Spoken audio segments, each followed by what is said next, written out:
Hello everyone and welcome back to your very own YouTube channel Seer Dreamers. In this video we are going to learn about how to calculate cost of debt in case of loan. In our previous video we have discussed about the calculation of cost of debt in case of redeemable and irredeemable debentures. We also solved study module problems. We learn about how to apply the formula in different problems. Today we will learn about calculation of cost of debt in case of loan. Means if we have borrowed loan and now we have to calculate the cost of capital, then the formula which we are going to use is I1 minus T upon NP.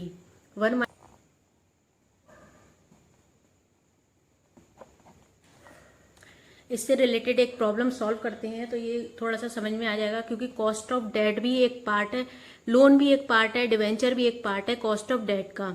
तो जैसे हमने cost of date solve किया था उसमें हमने same formula use किया था इन case of irredeemable debenture. जो डिवेंचर रिडीम नहीं हो सकते हैं उसके केस में भी हम बिल्कुल सेम फॉर्मूला यूज करते हैं। और क्योंकि हम लोन के पार्ट नहीं करेंगे रिडीमेबल और इररिडीमेबल में, इसलिए इसका सेम फॉर्मूला रहेगा जो हमने डेट के केस में यूज किया था। तो इस पे बेस्ड कैसे क्वेश्चन आ सकते हैं, जैसे कि सपोज एक कंपनी है ए लिमिटेड। तो ए लिमिटेड कंपनी को टोटल 100 लाख रुपीस की कैपिटल रेज करनी है, 100 लाख रुपीस उसे इन्वेस्ट करने हैं।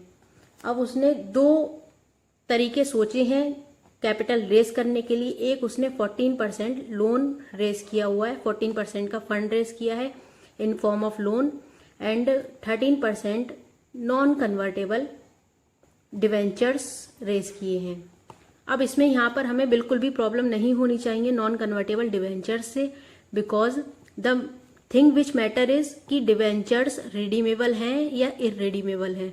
अब डिवेंचर्स कन्वर्टेबल हैं, नॉन कन्वर्टेबल हैं, इससे हमें कोई इफेक्ट नहीं आने वाला है। जो हमारे फॉर्मूले पर इफेक्ट आएगा इन केस ऑफ डिवेंचर्स वो सिर्फ रिडीमेबल या इररिडीमेबल के केस में आता है, ना कि कन्वर्टेबल या नॉन कन्वर्टेबल होने के केस में।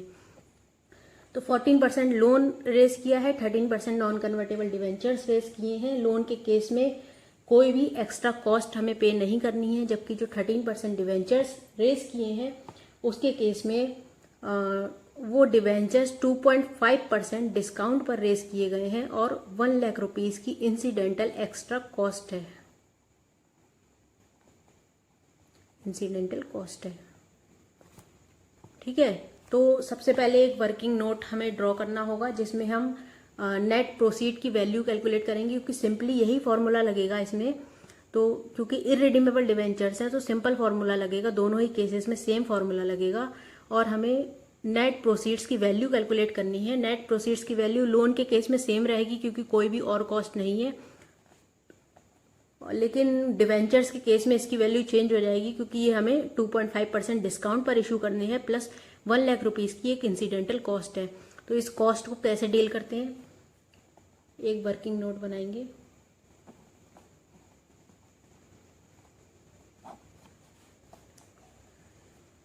वर्किंग नोट में जो हमारे नॉन कन्वर्टेबल डिवेंचर्स हैं, अगर कुछ भी नहीं दे रखा है रिलेटेड टू द रेट तो हम मानेंगे कि 100 रुपीज वाले डिवेंचर्स हैं। अब 100 रुपीज वाले डिवेंचर्स हैं, इसको हमने 2.5% तो डिस्काउंट देना है इसलिए कम करेंगे, फिर माइनस करेंगे 1 लाख। ठीक है, तो फिर ये क्या वैल्यू आएगी, इसकी आ जाएगी। अब इसमें जरूरी नहीं है कि पहले हम इसमें से 1 लाख माइनस करेंगे फिर 2.5 माइनस करेंगे, या फिर पहले 2.5 करें फिर ही 1 लाख करें। तो ऐसा कोई सिक्वेंस नहीं है इसका, क्योंकि कैसे भी माइनस करेंगे तो वैल्यू सेम ही आएगी। इसकी वैल्यू आ जाएगी 96.5%। तो जो एनपी है डिवेंचर्स के केस में वो है 96.5 और NP in case of loan है 100। आई hope this is clear. Now putting the values in the formula in case of loan. अब हम लोन की कॉस्ट ऑफ कैपिटल निकालते हैं, केडी कैलकुलेट करते हैं। फॉर्मूला लगाएंगे I1 minus T upon NP. T का मतलब होता है यहाँ पर कॉर्पोरेट टैक्स, तो कॉर्पोरेट टैक्स की एक वैल्यू लेट कर लेते हैं।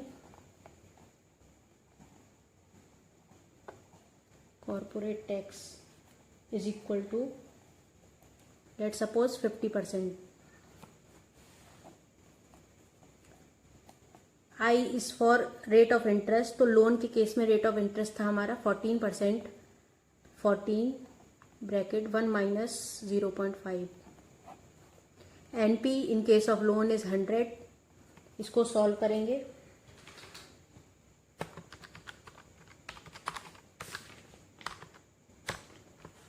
सेवन परसेंट, 14 का हाफ हो जाएगा 7%। उसके बाद in case of debentures same formula लगेगा, इररिडीमेबल डिवेंचर्स हैं, कोई डिफरेंस नहीं आएगा फॉर्मूला में। KD is equal to I1 minus T upon NP, बस NP का डिफरेंस आएगा। I is here for 13, 1 minus 0.5 whole upon NP 96.5। इसको सॉल्व करेंगे।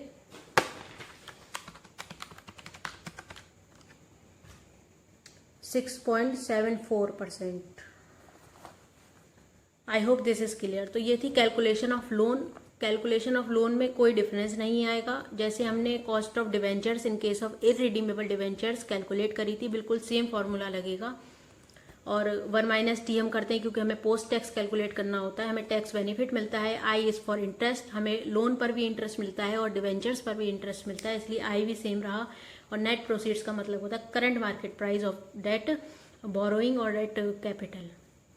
I hope this is clear. Now the next topic we are going to cover is cost of preference shares.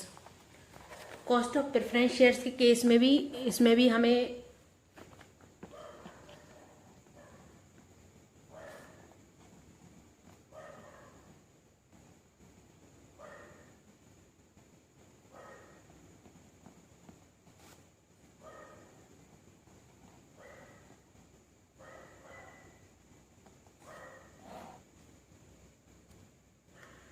Cost of preference shares, तो cost of preference shares के भी case में इसमें दो categories में इसको डिवाइड किया गया है। एक कैटेगरी है इररिडीमेबल प्रेफरेंस शेयर्स और दूसरी कैटेगरी है redeemable preference shares.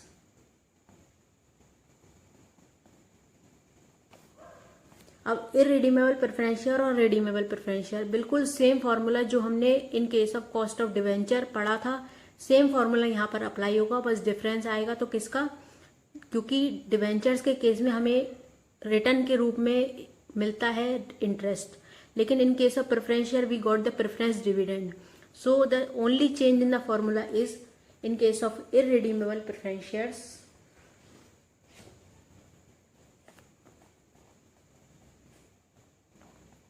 KP cost of preference shares is equal to preference dividend, in that we use interest 1 minus T. लेकिन प्रेफरेंस शेयर्स के केस में हमें कोई टैक्स बेनिफिट नहीं मिलता है, इसलिए हम 1 माइनस टी नहीं करेंगे। होल अपॉन NP यानी कि करंट मार्केट प्राइस। यहाँ पर आएगा cost of preference shares is equal to PD यानी कि प्रेफरेंस डिविडेंड, वहाँ पर हम करते थे I 1 minus T, interest 1 minus T, यहाँ पर करेंगे प्रेफरेंस डिविडेंड प्लस RV यानी कि रिडीमेबल वैल्यू माइनस NP यानी कि नेट प्रोसीड्स अपॉन N यानी कि नंबर ऑफ ईयर्स, क्योंकि रिडीमेबल प्रेफरेंस शेयर है तो जितने ईयर्स में भी वो रिडीम होने हैं वो upon N, whole upon RV plus NP upon 2। कोई भी चेंज नहीं है फॉर्मूला में। स्टिल एक क्वेश्चन ट्राई करते हैं इससे related in case of redeemable preference share, क्योंकि I think there is no need to calculate any question in case of irredeemable preference share. बहुत ईजी है ये, हमने पहले भी बहुत सारे क्वेश्चन ट्राई किए हैं। इन case of redeemable preference share एक क्वेश्चन ड्रॉ करते हैं, स्टडी मॉड्यूल का क्वेश्चन है illustration 5। Suppose XYZ limited issue 2010% preference shares, 2010% वाले प्रेफरेंस शेयर्स इशू करे हैं XYZ लिमिटेड ने, प्रेफरेंस शेयर्स इशू करे हैं ऑफ ₹100 ईच, जो कि 100 रुपीज वाले हैं, और 95 पर इशू करे हैं। ठीक है। The company proposes to redeem the preference share at the end of 10th year, यानी कि जो हमारा N है उसकी वैल्यू क्या हो गई 10 ईयर्स, यानी कि 10 साल बाद 100 रुपए वाला जो प्रेफरेंस शेयर है 10% वाला वो 95 रुपीज में रिडीम करना है।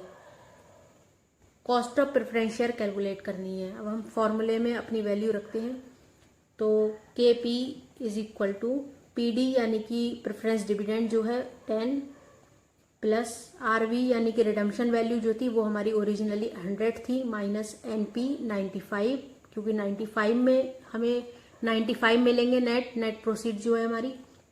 n का मतलब हो गया नंबर ऑफ ईयर्स, तो 10 होल अपॉन 100 प्लस 95 अपॉन 2। इसको जब सॉल्व करेंगे तो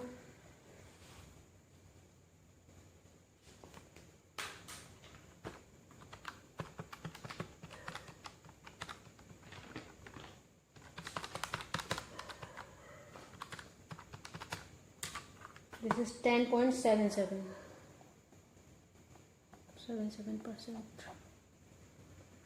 I hope this is clear. Now the question related to irredeemable preference shares. Suppose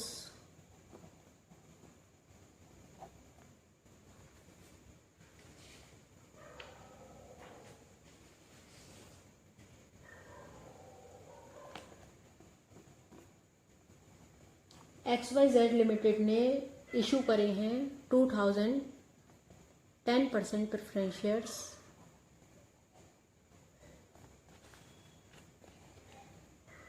of ₹100 each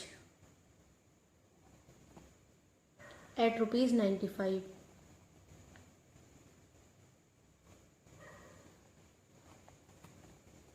इसमें फॉर्मूले में वैल्यू रखते हैं KP is equal to preference dividend upon net proceeds. Preference dividend है 10 अपॉन नेट प्रोसीड्स है 95।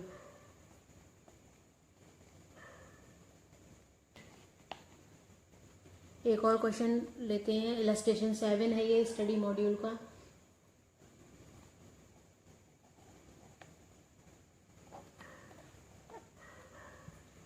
अब इसमें नया कॉन्सेप्ट है कि फ्लोटेशन कॉस्ट दे रखी है, तो फ्लोटेशन कॉस्ट को हम कैसे डील करेंगे। फ्लोटेशन कॉस्ट का हमें क्या करना है। प्रेफरेंस डिविडेंड कितना दे रखा है 12, और फ्लोटेशन और ओरिजिनली कॉस्ट कितनी दे रखी है 100, उस पर फ्लोटेशन कॉस्ट कितनी है 3%। 3% यानी कि 3 हो गई, तो जो हमारी नेट प्रोसीड है वो कितनी हो गई 97। बस इसकी फॉर्मूले में वैल्यूज रख देंगे KP is equal to PD upon NP। 12 upon 97।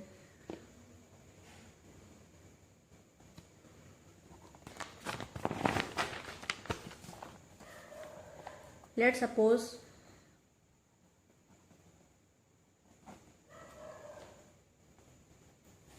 a company issues 10% irredeemable preference shares.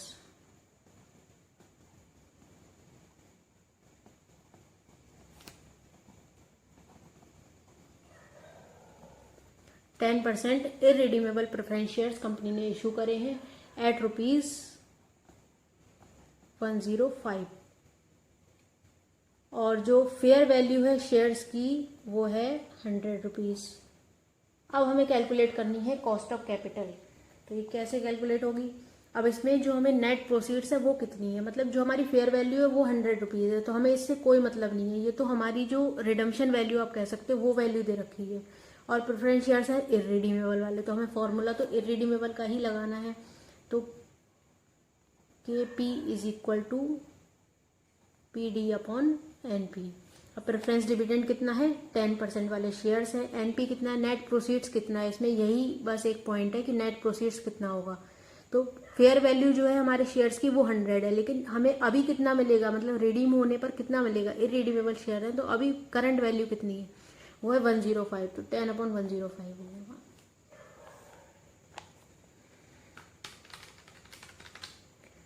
$9.52। अगर कोई फ्लोटेशन कॉस्ट दे रखी होती है तो उसको हम नेट प्रोसीड्स में से लेस कर देते हैं। जो भी ओरिजिनली फेयर वैल्यू दे रखी होती है हमारे डिवेंचर की उसमें से लेस कर देते हैं। जैसे अभी प्रीवियस क्वेश्चन में ₹3 दे रखी थी 3%, तो 100 माइनस 3 97 हो गई हमारी नेट प्रोसीड्स। जो प्रेफरेंस डिविडेंड होता है वो तो हमारा रेट होता है, जितने रेट वाले प्रेफरेंस शेयर्स